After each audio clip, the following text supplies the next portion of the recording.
Hi there, and a very warm welcome to this week's video in which we are going to talk about Octane-Lights. Now, since last video was very well received, in which we talked about all the materials in Octane, we are going to talk about all the lights in Octane this time. So without further ado, let's grab your coffee and let's jump right in. And welcome to Cinema 4D Land, and our scene for today very similar to last week but a little bit different, so you can see the whole lighting situations a little bit better. And also let me introduce you to the menu of today, at least part of the menu. This is where the Octane lights live, and we are going through this list today. As you can see, there's not quite as much lights as materials, but this is a good thing. This maybe makes for a shorter video. Let's see. If you quick-wit it, you might wonder why we're still using the old Cinema 4D version as a new one just arrived, so 2025.3. I noticed some problems with the node editor with this one, so to avoid any further problems, I stick with the old one to just make this tutorial without any hassle. If you're watching this later though, the chances are that Octane has already been updated for the new Cinema 4D version, so you can use it without any problems. To start off, let's kill the lights and go with the first one, which is the texture environment. This is just a preset of Octane's environment and can also be accessed here. I rarely use it to light my scenes because it's a very uniform lighting. Other than making Wes Anderson scenes, it's not very useful. So what I sometimes do is to solely use it as a background color in combination with other environments and lights. So let me turn off the background. You can do that by going to type and instead of primary, go just to visible. And you can see, since we don't have other lights in the scene, everything else becomes dark. If you don't know the next one, I would be very surprised. You must have been living under a rock then, because this is the HDRI environment.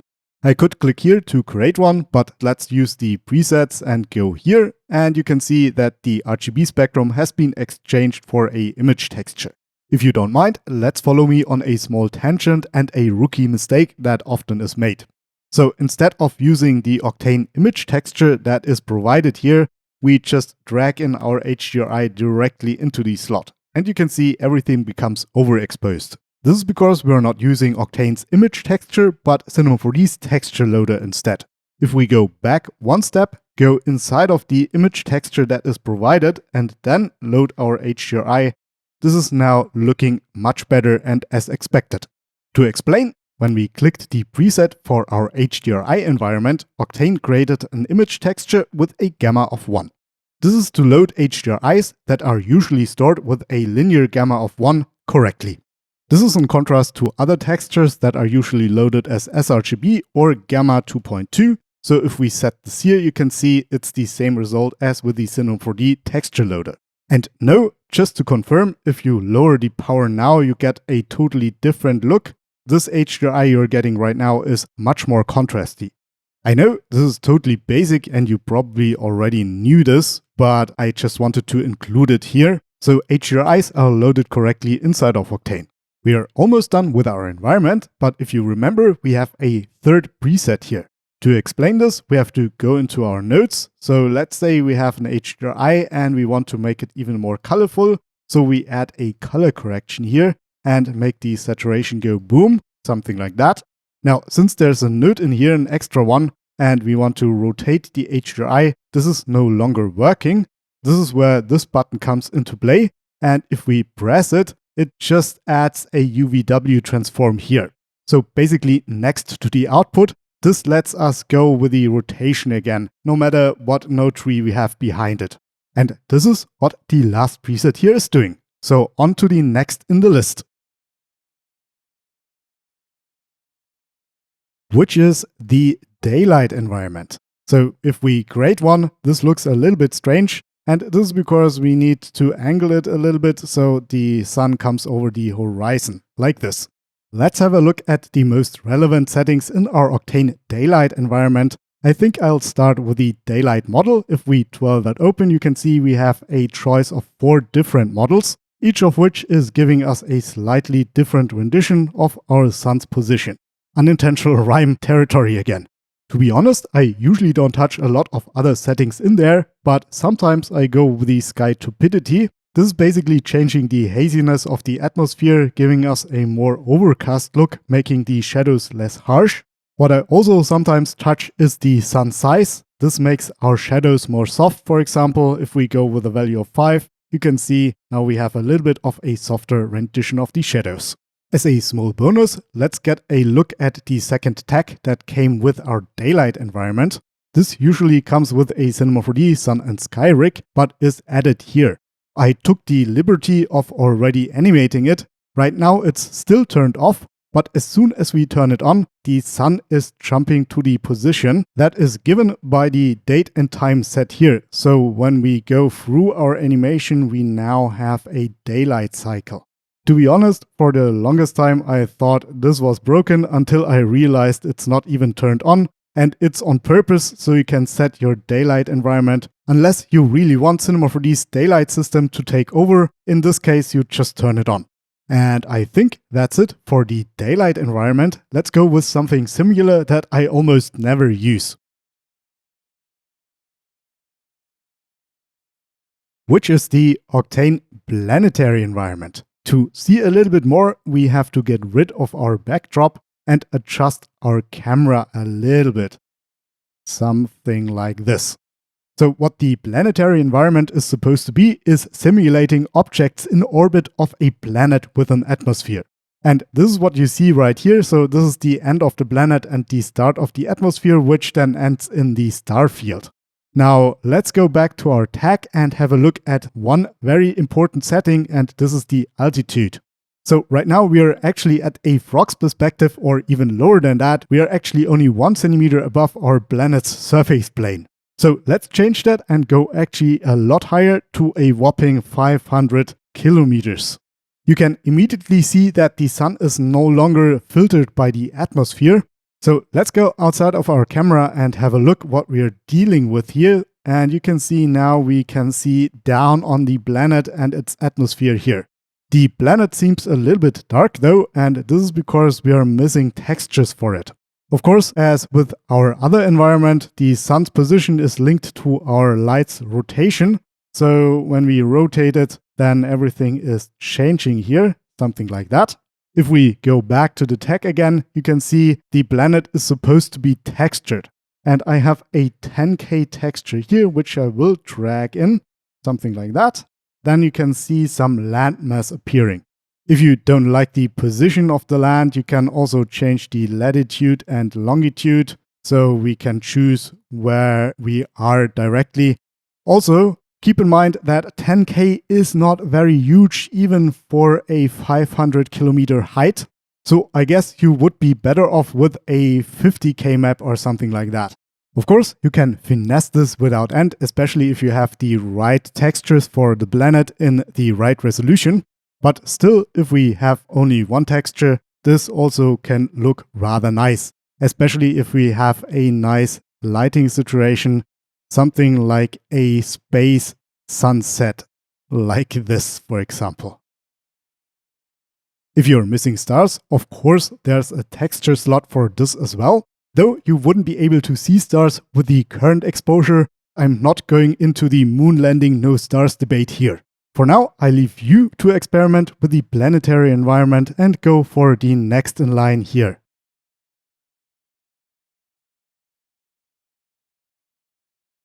Which is the area light, also called quad light in the standalone. Let's arrange it to get a little bit of a better view. The H rotation 90, then X-axis 300 and Y-axis 100. Here we go. Let's click on the tag and also enable the nodes here. Right now it's just the output, but it's a little bit of a complicated story with area lights. There's a lot of settings in there that can be complicated to understand if you don't know what you're doing. And this is hopefully exactly why we are here. Let's first off start with the main tab, where you have the option between black body, where you set your temperature with the Kelvin scale, and the texture emission, where you just use a texture and the Kelvin scale here is gone. Let's go through this list. Power is just a multiplier for the texture input. If there's no input set, in the past the input was very low, but now if I go with a float of 1 and plug it in, you can see it's almost the same. So if you opened up a old Octane scene in a new version, it might be that your lighting doesn't match anymore. Therefore, I always opt for populating those slots, because then you're not reliant on the Octane's version current defaults. Distribution is a slot to distribute the light, basically to shape it. To show you, we can go with distribution here, and there's a spotlight distribution that can be plugged into the distribution. Therefore, we have a more spotlight approach of our area light. Very handy note. If you paid attention to the main tab before, you might have spotted that we have some presets here as well, including the IES-Light. If we click that, then you can see the spotlight distribution will be exchanged for an image texture in which we can track an IES file. Same as with HDRIs, my understanding is that those are to be read in linearly, so let's set the gamma to 1 here too. Now that you've seen the distribution, to understand the rest of the lighting settings a little bit better, let's just delete that out and go back to our light settings here. Which brings us to the next setting, which is an important one, namely the surface brightness. The surface brightness controls the brightness of the light over the surface. If it's ticked on, the brightness of the light itself doesn't change. So if we make the area here bigger, then it has more chance of photons entering the scene, hence it becoming brighter. Of course, also the opposite is true. So if we go to our light settings and make the light very small, then very little photons will enter the scene, hence making it rather dark. Since the luminance of the area of the light stays the same, this is a good method to go with anything that is lit up in your scene, for example LED lights, that should not change brightness if you have smaller or larger LEDs.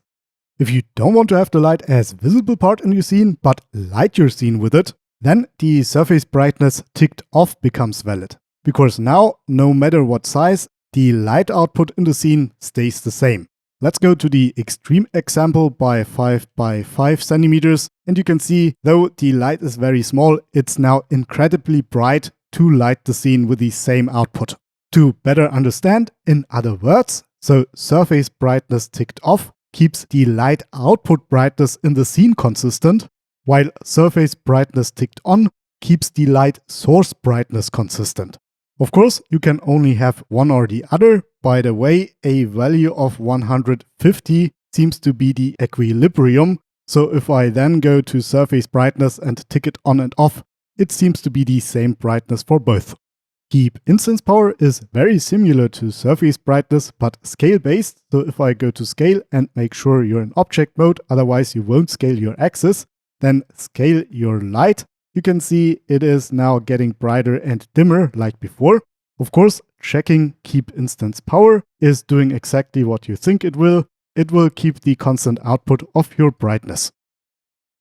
Now, since this is an overview, I won't go over all of the settings because some of them are very self-explanatory, as double-sided for example. If we tick that, you can see the light output is now on both sides. Maybe two more things to talk about in here. One is the sampling rate. I talked about this in the Reducing Noise video Light edition in the upper right corner if you're interested. This is not a per sample setting, but a multiplier, and only works if you have multiple lights in your scene. Basically, if you have two lights in your scene and have one light with a setting of 1 and one light with a setting of 2, the light with a setting of 2 gets 2 times the samples. Those of course have to come somewhere, and those are taken from all the other lights, in this case just the one light here. But other than in very tricky situations, leaving this slider alone would usually get you the best results. The other thing I want to talk about is transparent emission. Now, this comes more into play when you have a object-based emission, because here you just have a opacity. So sometimes you just want to get rid of the light source in the visibility, but still have the light output. This is where the transparent emission tick comes in. If you tick that off, the light's emission is basically following the opacity, so you can also adjust the strength with it. Be warned though, this can lead to very noisy renders. And now to something that might fly under the radar of a lot of people. In the standalone, this is its own light source. Here in Xenon 4D, it is a little bit disguised under the area shape. If we twirl that open, you can see we have a plethora of different light types, for example disk, to get a round area light.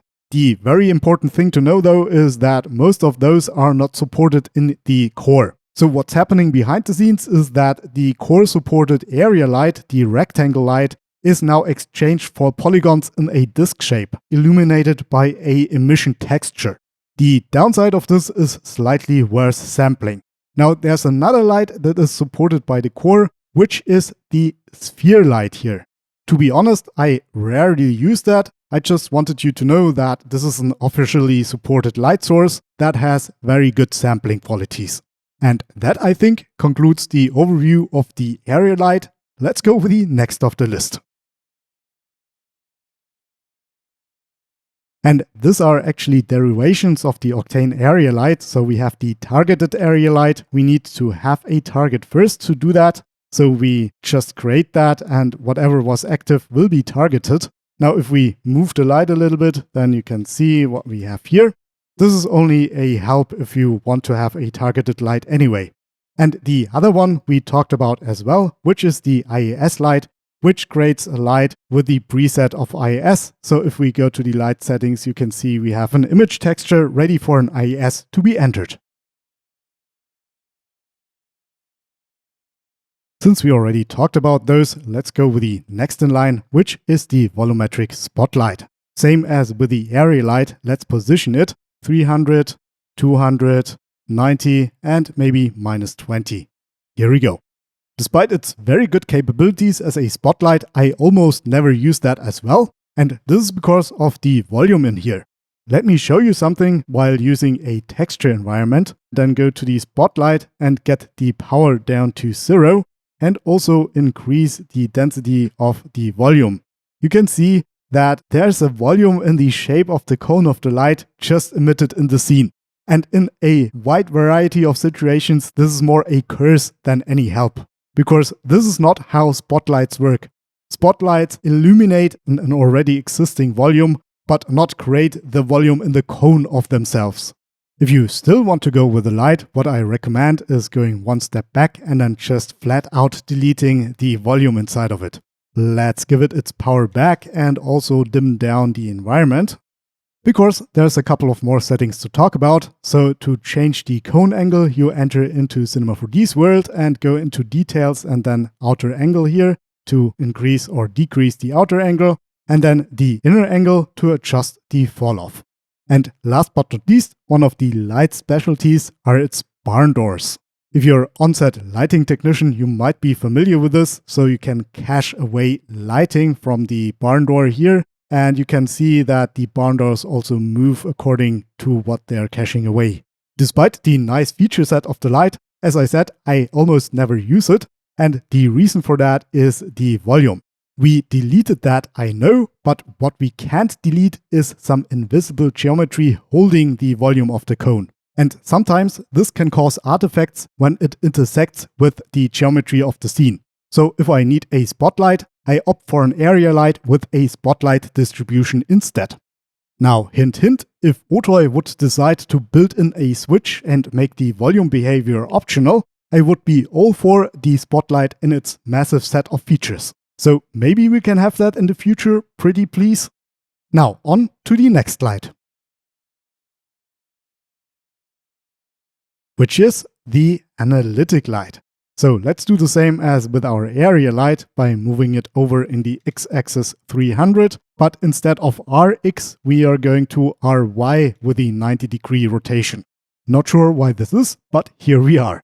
Now, instead of moving it up, I want to create a small rig by a null, move the light inside of the null, and then rotate the null upwards like this. Here we go. Now, what's the difference from an area light? If we look at the tag here, you can see it's using another light type, use analytics instead of use primitives, what we used before. As you've seen, it looks a little bit different, and this is because with the use analytics, we get more options here, including a spread angle. So no need to use the spotlight distribution here. To make both light types equal, what we can do is go to the spread angle and set it to 180, and then to the spread cutoff hardness and set it to 1. And now if we switch back and forth, you can't see any difference anymore. If you know the spread angle value from Arnold or Redshift, for example, Octane acts a little bit differently. So if I make it very narrow, you can see it gets darker, whereas Redshift or Arnold gets actually brighter because it bundles all the energy of the light towards the narrow cone. There's actually a setting in Octane that can make this too, and this is the normalized power. So if we tick that, we get sort of the same behavior as in those both mentioned engines. Also, primitives have a core support for more light types. To show you, let's get back to 180 and make the light a little bit more dim so we don't blow out everything. Then go to our Cinema 4D light and under details, for example, set this to disk. If you paid attention to the primitive light before, you can see that this now is very clean and round. Let me show you by going back and setting it to primitives. You can see now we have an edgy polygonal surface, whereas the primitive is round and synthetic. And as a last new light type, there's the cylinder light. Now if we make this a little bit smaller, this goes as a neon light, for example. Also, of course, this is very clean and non-polygonal in appearance. And maybe you've noticed all of those light types are very fast and clean to sample. Now let's go back and talk about the disadvantages. By the way, switching this back and forth makes the light orient incorrectly. You just have to reload the scene to get it into the right orientation again. To finally answer the question why I made the light rig, I want to rotate the light to the back and make the floor reflective because there's some stark difference between the analytic lights and the light primitives. Let's right click and store the analytic result into the buffer, then go to the light and change it to primitive, render again, so the A is primitive, B is the analytic light, and you can see the stark difference I talked about. So we are looking at the rough reflection of the light source itself, and while the light primitives represent the ground truth, the analytic light is moving away from that, the bigger the light source is and the rougher the reflection is.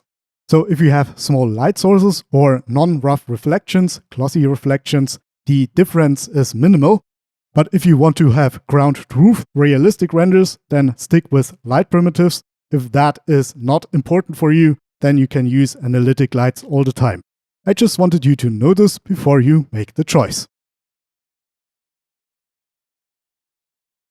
Let's go with the next in line, which is the same analytic light, but with an addition, the PostFx volume. You can already see that here, but let's do what we always do. Go to the coordinates 300, 100, and 90.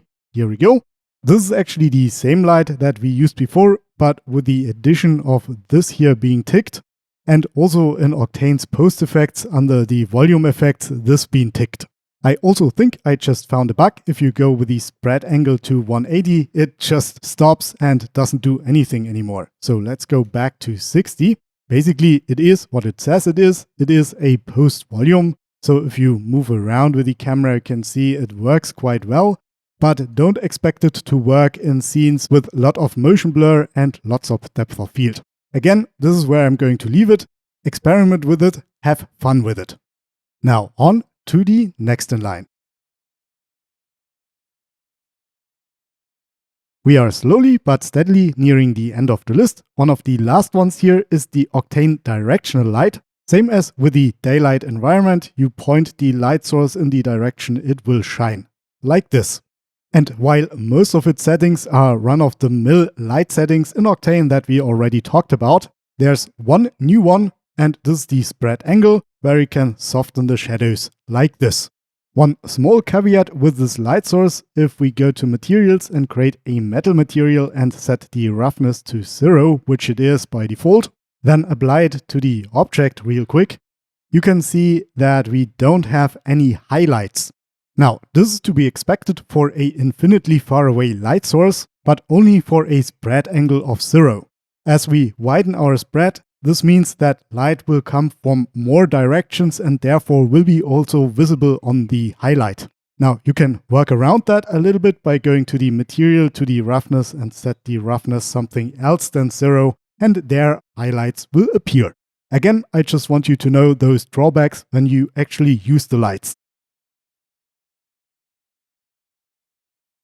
For the finish, we have a light source that is a little bit different than all the other light sources that we talked about. So let's go and bring in both of them actually. This is the point light for toon shading and the directional light for toon shading. First, let's go to the point light and move it up a little bit. And we don't see anything, and this is because our objects don't have any toon materials assigned. I already prepared one, so I will assign it to the tetrapod here. This is basically the same one that I used in the materials tutorial last time, if you're interested, in the upper right corner. If we have a look at the light settings of one of the lights, you can see there's not much going on. We have a power, a light ID as in the other lights, and a texture. Also, funny enough, I think this is an error. We have the type here, blackbody or texture, without any blackbody scale here in the main settings. With the directional light, it's the same as with all the directional lights that we've used before, so we can just angle it and it will light the way from there. Let's also move the point light a bit so you can see what it's doing to the geometry. You can see it is basically lighting up based on the shader here. As you might have spotted with all those reflections here, interestingly enough, this can be combined with normal scene lighting. So if we turn back on our HDRI, this will light the floor and shadow the floor, whereas the toon lighting will light the parts where the toon shader is applied. Not sure where to use this, but it opens possibilities at least. Now on to the very last light source that is not to be found in this list. Which is, of course, drumroll, a object light. So let's go to materials, make a diffuse material, go to emission, go to blackbody emission, grade 1, then search the material and apply it to the object. Here we go. Let's actually go to the node editor and get the active material here. Let's go with surface brightness and make this even more cool looking. Let's go with a value of 5 and drag in a UV map. Here we go. And because I just noticed that with the blackbody emission in the material, you can see there's a huge difference in brightness when I plug that in. So best, even if you don't use a texture, use a float, set it to 1 and then plug it in here. So you get the right brightness every time, even if the Octane defaults update. And this was it. All the light sources in Octane. Hopefully I didn't miss anything. If so, let me know in the comments down below. I hope this was as informative and fun as the Octane materials one. Unintentional rhyme again. And of course, I also want to thank my Patreons who keep up this whole business by supporting me over on Patreon. If you're interested, as you can get all the scene files that we used in the tutorials, head over there, the link is down in the description below. Now, without further ado, I want to thank especially my €50 tier subscribers, Shields Augustinen and Leon Studio TV.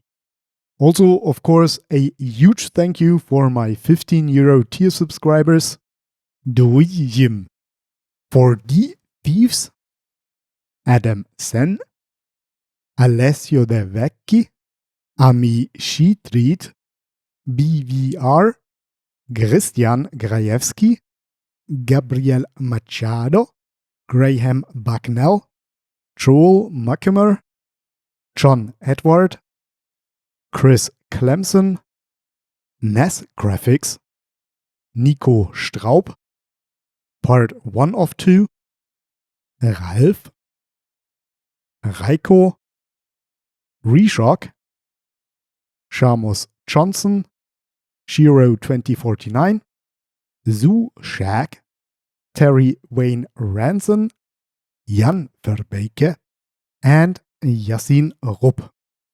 Hey, and welcome to the Afterclapper. Man, I really thought this would be a short one, but my brain tricked me one more time. And this is actually in between a rather big job that costs a lot of time. So tomorrow I have to go back into the office and work on that. So probably very little sleep tonight. Now I'm making this short because I have to edit all of this also. If you want to help the fight against the algorithm overlords, let's post a light or a sun in the comments down below. Again, thank you very much for watching, a great early week, a good time to you, and happy photon shooting. Bye!